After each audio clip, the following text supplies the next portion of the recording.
Usa ka ESL school sa barangay Maribago dakben sa Lapu-lapu gipasirad-an sa mayor human gikatahong padayon nag-operate bisan pa man sa pagpatuman sa enhanced community quarantine sa Dakbayan.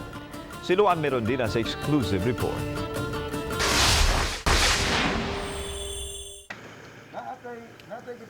Tuyong gibisita ni Lapu-lapu City Mayor Jonard Ahongchan ang usa ka ESL school sa barangay Maribago human makadawat og report nga padayon kining nag-operate. Higpit ang gipatumang seguridad sa tunghaan ug bisan ang mayor gipapaabot og pipila ka minutos sa wala pa tuguting makasulod. Dihang nasulod na, naabtan sa mayor ang kapin sa 400 ka mga magtutudlo sa tunghaan ug mibutyag nga online ang paagi sa ilang pagtudlo.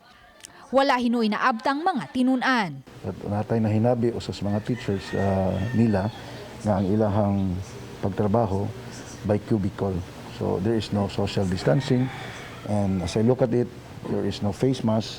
Laing na diskubrihan sa mayor atol sa surprise inspection mao nga nag-operate ang tunghaan bisan kun wala sila'y business permit. We're operating because we're under Great English and nag-process mi sa permit through PEZA. So the company is under impression. Because you don't have the permit, you cannot operate. You cannot operate. No? Besides, ma'am, if you claim a BPO mo, even if we know you're not because you're catering to students, BPO, though exempted, will still require a special permit from the office of the mayor. So without that permit, you cannot operate.